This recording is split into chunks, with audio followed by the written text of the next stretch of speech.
That's right. And welcome to Philadelphia Flyers hockey. The preseason continues. It is Brian Smith. It is Jason Myrtetus. We're getting ready. What is this? Preseason game number 19. Is that what it feels like to you? Yeah, something like that. It's It does. and it's going to feel like 23 when we're done tonight because we have one of the rare, I want to call it a trifecta, but there's only two things. I don't know if that's a duofecta or whatever that is. Exacta? I think it's exacta, right? Sure. We have a non-NHL building and no television tonight. So we have a fun night ahead of us, don't we? Yeah, well, it is. In actuality, it's preseason game number 5. The Flyers and Islanders tonight from Bridgeport, Connecticut. And this is where, Brian, they'll be playing their home games this season, to start the season at least. Is that correct? I don't know if they're playing any actual regular season. Oh, no, they're not. You're right. Bridgeport. I think they open up the season with something 13. Stupid like a 13-game road trip or something like that. A couple of games in the metro area, but getting a couple of West Coast trips out of the way as well. And then, they open up the new arena at Belmont Park sometime in mid-November, I think, something like that. Yeah, I think it's around like November 10th or 12th. It's crazy because with them starting with all those games on the road, 13 straight, and I think there's only one game in the New York metro area. I think they played the Devils one time. Like, right. The league could have done them a favor, right? And they're like, all right, you're going to play the Rangers 2 or 3 times. You're going to play the Devils. You're going to play, even like Boston. But they have some trips that they're going to do. So 13 games. I mean, that can really put a team in a perilous spot to begin with, to begin a season. But the Islanders seem like they're built for it. Yeah, I mean, it's a team that I honestly don't have the numbers in front of me, but I think they had a lot of success on the road last year. They've been playing in such a scenario that I think they'd rather be on the road. Really, I mean, they were going into Brooklyn for half their games, which takes 2 hours. For most of the guys, they were having issues where they were putting guys up in hotels because they didn't want to leave after the morning skate and go back to wherever home was in the metro because it is very difficult to get to Barclays Center. Then you're playing half your games out in Nassau. So, from one night to another, your home rink is changing. The road was almost more consistent for this team over the last couple of years. So they'll probably embrace it. And, it's going to pay off on the back end when they get to, play a lot of the back half of the season at home.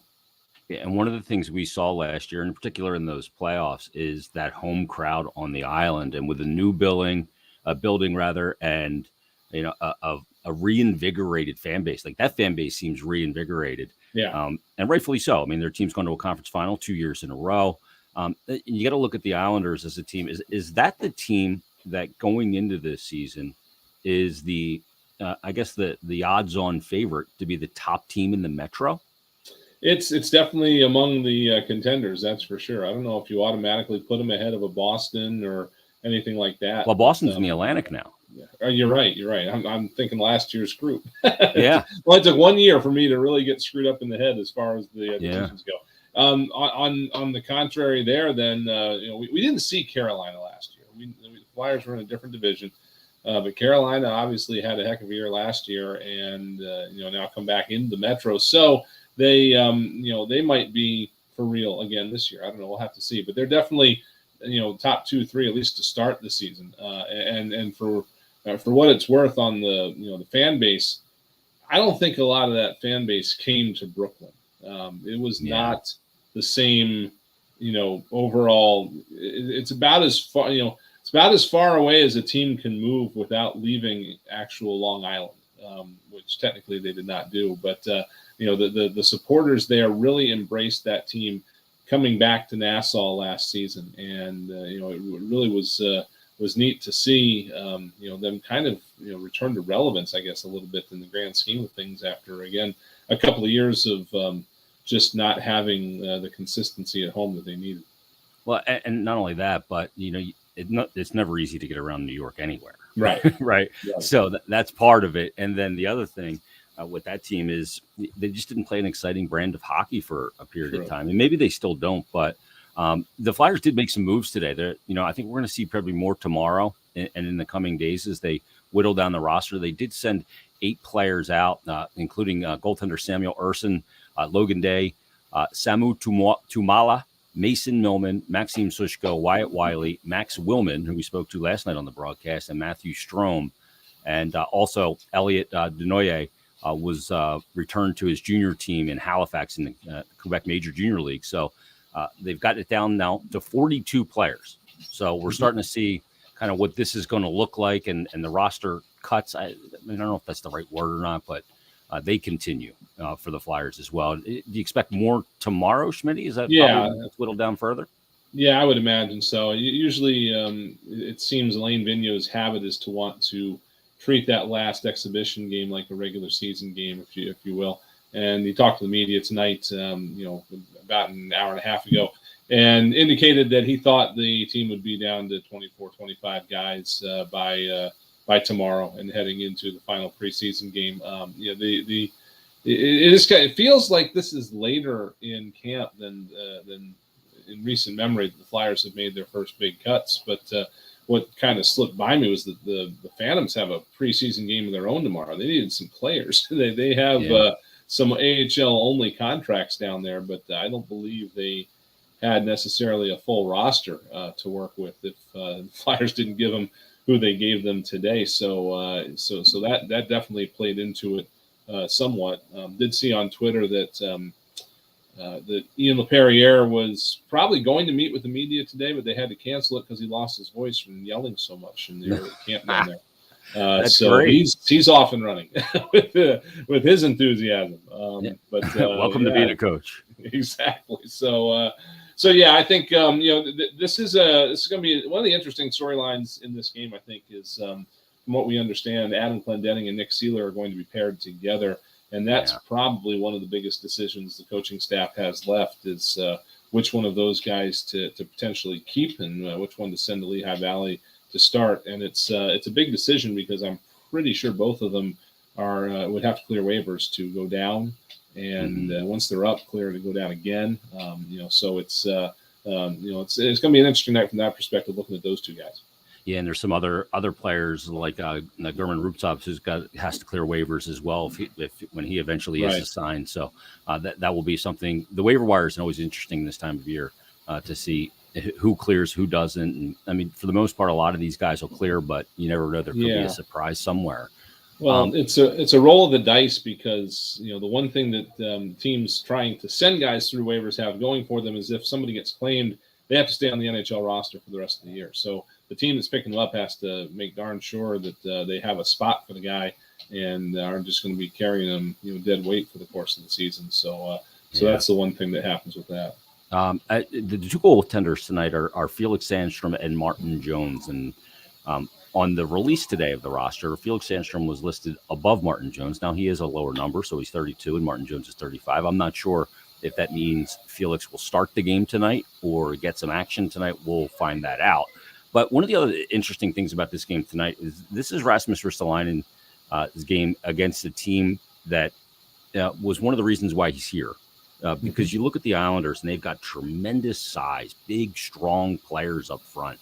And Rasmus Ristolainen, Flyers couldn't deal with a lot of size last year. Even 2 years ago when they took on the Islanders that season, they didn't have tremendous regular season success against them because of that size. And then also in that 7-game second-round playoff series. So one of the elements of tonight's game, certainly Rasmus Ristolainen to get into a second preseason game. Yeah, it's one of the highlights I think so far for the Flyers in this short preseason so far has been seeing Ristolainen's physicality. He has tossed himself in there with both feet and has not been afraid to go to the boards, to take guys into the corners. He's even jumped in scrums eagerly after the whistle to pull guys away from teammates. So that is that is one of the reasons that they brought him in. And in the first game against these two teams, back at the Wells Fargo Center, who did you see in the middle of every scrum but Ross Johnston and Cole Bardreau? And that is no surprise. Mm-hmm. And I would really enjoy seeing Risto try to get in there against those two guys at some point this evening. Cole Bardreau, I don't know if he necessarily has a league-wide tough streak to him, but he certainly does when he plays the Flyers because apparently there was some bad blood there when he left the organization. So It'd be that's a good that's a good matchup to watch tonight. Those three guys when they're on the ice together. Absolutely. On the pregame show, our feature conversation tonight is going to be with Flyers goaltender coach Kim Dillabaugh. I'm going to talk to him coming up next, and you can talk about getting the goalies ready for the season. Martin Jones, a bit of a reclamation project as well. Carter Hart looking for a bounce-back season. So we'll talk to the Flyers goaltender coach coming up right after this. This is the Flyers pregame show. That's Brian Smith. I'm Jason Myrtetus. We're back after this on the BetRivers.com Flyers Broadcast Network.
That's right. We're back live. Flyers and Islanders from Bridgeport, Connecticut tonight. Second to last preseason game. They'll wrap up the preseason coming up on Friday against the Washington Capitals as we get closer and closer to the regular season. But Brian, in this pregame show, we're going to talk with Flyers goaltender coach Kim Dillabaugh. And it's rare that goaltender coaches are available to speak publicly, right? That's one of those things. It's usually the head coach and the GM. That's it. Mm-hmm. But we get Kim Dillabaugh. He kind of lurks back there in the shadows from time to time until we can pull him out and have a conversation. Yeah, and here's a very interesting one with the Flyers goaltender coach. Kim Dillabaugh joins us on the pregame show. Kim, how was the offseason? Oh, the offseason was good. Great chance to catch up with some family and, just decompress. And, obviously we're excited to be back here. It's a good energy around the group, and camp's gone well. And, excitement's building here as we get closer to the regular season. Did your goalies come in refreshed and probably a little bit better conditioned than last year in the sense that they had the ability to prepare knowing the target date and also the facilities and those kind of things? Yeah, all of that obviously helps. When you have a clear idea on when camp's going to start, you can structure your off season both from an on and off ice standpoint to meet those dates. And both goaltenders, all of our goaltenders obviously are young goaltenders, as well as Martin and Carter have come in. Good frame of mind, good energy levels, excitement, refresh. They all put in a lot of work over the off season, both on and off the ice. And obviously we've had a good start here. All the goalies have had a good start, and we're just continuing to build here as we get closer to the start date. One of the things they both have in common too is and it's something that AV wears on his shirt. They both have something to prove, don't they? Yeah, I think our entire group's adopted that phrase. I mean, obviously last season didn't go the way any of us wanted, and those two individuals. I think every year you got something to prove, regardless of unless you're hoisting the Stanley Cup at the end of the season. But again, obviously the way the season went for a lot of people, we want to come back and show that wasn't us, and we want to get back to the level we're all capable of being at. Let's pull back the curtain real quick, because training camp, a lot of times drills and practices, they're not designed for goaltenders. What is it specifically? I know you do a lot of work with the guys before practice on technical aspects of it. Where is that process right now, and how do you get them ready for a season? Well, a lot of their off season is probably situated around structural or technical work. So obviously you want to continue to build off some of those areas that were focal points in the summer. But typically when we get back and training camp starts, it's trying to now get these guys kind of out of that goalie ice mentality, get them into a more dynamic environment, more dynamic thought process, and just start to incorporate kind of the work that they've done in more of a structured environment into a dynamic environment with that live work. So it's kind of making that integration from the routine in the summer into training camp, and slowly building as we get closer to regular season starting. What about competing? Is that that's got to be one of the messages from you in practice, is competing like it's a game. How's that process going for Martin and Carter in particular? Yeah, it's been good. I mean, you practice how you play. That's what you want. You want to build habits, whether they're technical habits, whether they're athletic habits, competitive habits. All your operating habits have to be a focal point on a daily basis, and it's not a light switch you can turn on once game time hits. You have to prepare yourself to handle different situations, and a lot of those can arise in practice. So approaching things the right way with that level of consistency is important, and it's something we stress with our guys on a daily basis.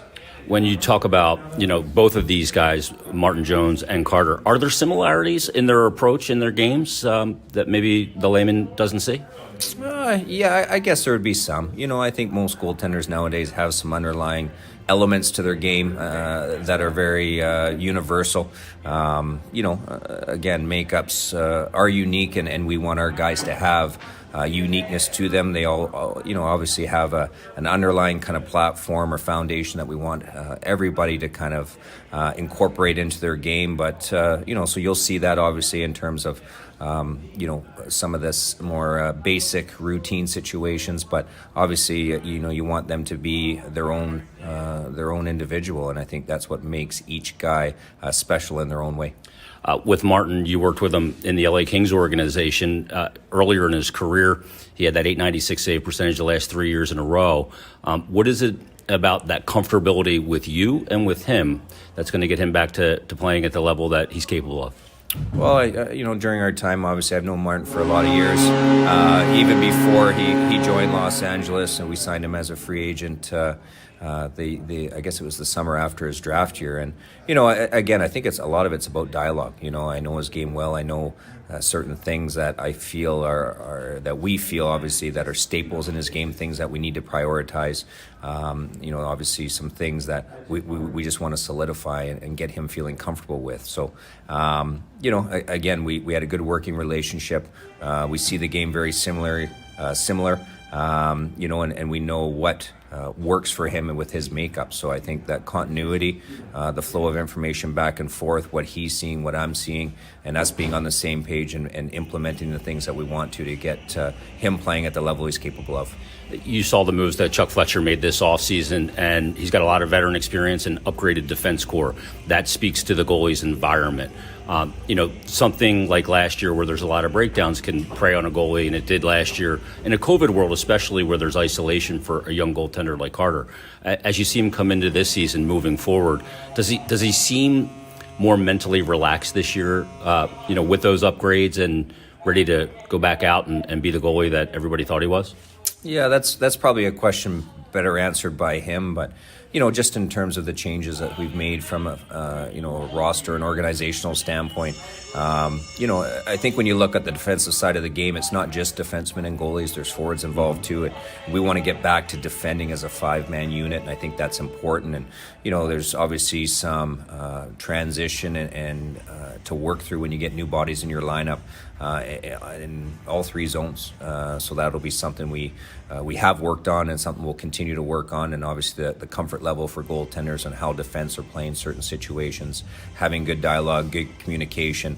But just getting a feel for everybody out there, and that's something obviously that both Carter and Martin and Felix and Sam are going through right now, and it takes some time, it takes a little work, but I think obviously the people we've brought in are good individuals, very solid hockey players, and have brought a good energy to our group, and we're excited that they're part of the Flyers. Last thing for you, when you look at this season, it's an 82-game season. You go through a season, some habits can creep in that you as a goalie coach don't like. Having practice time is when you can work on and brush those things up. That's going to be a game changer. It is. Last year was a unique situation. I think we all look back at things we could do a little bit better. And I had a list of things myself that I could have handled a little bit differently in trying to help our guys in certain situations. But yeah, you can't. You can't replace practice time, getting out there, putting the work in, and sometimes it's not about talking about certain things, it's just about going out and working and putting that time in on the ice, and not overthinking things, not overanalyzing things, just rediscovering some instincts, and just getting yourself out there and competing. So practice time is vital, for a goaltender, a defenseman, forward, whoever it might be. So I think as a group and as an organization, it's something we'll definitely take full advantage of this year. And the position is not as simple as see puck, stop puck. Kim, thanks for doing this. Thanks very much. Yeah, it's not as simple as see puck, stop puck. And Kim Dillabaugh, thanks for giving us the time here on the pregame show. It's such a big part of the sport and the success of the sport, Schmitty, that's got to be a strength this year. Yeah, it absolutely is. If you have a really, really good team and you don't have any goaltending, the team in front of you does not matter. It is the key to success these days in the National Hockey League. These teams that are coming out on the ice every night are just that good. They will exploit any weakness they can find in the goaltending position. It's been going on like this for a few years, and it always reminds me of Sergei Bobrovsky. When he came into the NHL for about 3 months or so, he was absolutely unbeatable. And then teams got video on him, and they started picking apart his game, and they found some weak spots, and he paid for it for a while. And then after he adapted to where those weak spots were, he became a Vezina Trophy winner. So that happens a lot, I think, with especially goalies that come in from places like Sergei Bobrovsky did, which was the middle of absolute nowhere. But even the guys coming in from junior now, there's video on them. People have seen them. So it is easy to go in there and pick things apart. So they've got to be top notch and able to adapt and fix the flaws. And that's where a guy like Kim comes in. Just a tremendous influence on these guys. He has been his whole career, and we hope that with these two guys working together, Martin Jones and Carter Hart, that he can bring the best out of both of them. Yeah, absolutely. Well said. Let's take a time out. We'll come back with more here on the pregame show as the Flyers will take on the Islanders at the top of the hour. Tim Saunders and Steve Coates will have the play-by-play for you coming up. We'll take a quick break. We'll be back with some more preview of Flyers Islanders right after this on the BetRivers.com Flyers Broadcast Network.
And we're back live. Flyers and Islanders coming up momentarily from Bridgeport, Connecticut. And the Flyers will tangle for the last time in the preseason against the Islanders tonight. Brian, game tonight, anything in particular? I'd say that you're looking out for, but the game's not televised, that you're going to be listening out for. You're going to be listening really hard for Coatsy to read his drops well, his advertisements, and give us some in-depth analysis. No, I think we were talking about it at the Open. I am very interested to see Rasmus Ristolainen versus guys like Ross Johnson and Cole Bardreau. We're looking at that battle, if you will. That's really kind of an unofficial battle, but a lot of people have adopted it between Adam Clendenning and Nick Seeler for a seventh defenseman position. Something that Sam Moran probably was going to get, but now with his knee scope, he's probably going to be out for a while. So one of those two guys might be a good fit there. We'll see what happens. But, past that, this is an Islanders team that, again, is not fully stocked here tonight, but it's a decent lineup that they're putting out there. And the Flyers only have about 10 NHL regulars in here. So it'd be nice to see how some of the younger guys handle it. Tyson Forrester might be seeing his last preseason action, I guess. Maybe he's still playing for a spot. Maybe he's playing to be one of those guys that are able to stick around going into the weekend here. I don't know. But, those are the kind of things you're looking for from this one tonight. And, just more execution like we've been seeing so far from the folks that are there tonight, whether it's special teams or whatever. We'll see what they throw together for a power play, but just those kind of little things, I think. Yeah, one of the guys we could see on the power play is Cam York. Also, you mentioned Tyson Forster. He's circled on my roster as a spotlight guy tonight. Isaac Ratcliffe, another one of those guys.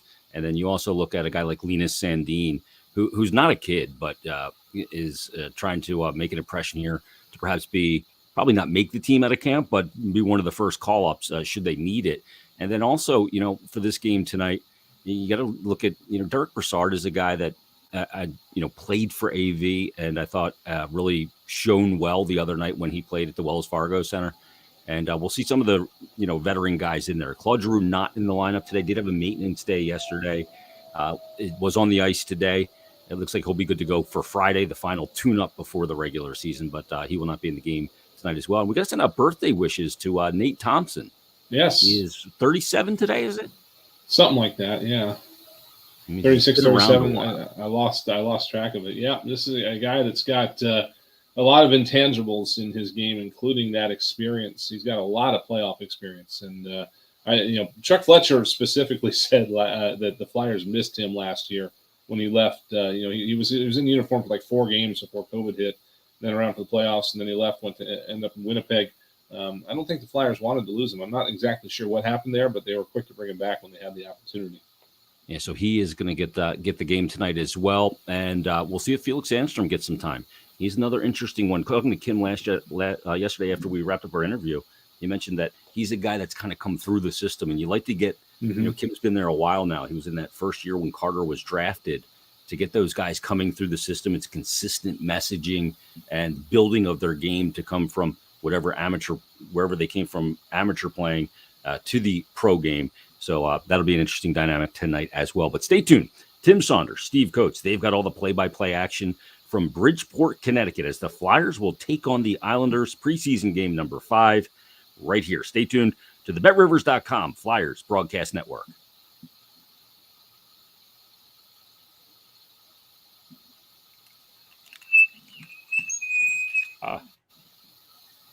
All right, everybody on the stream.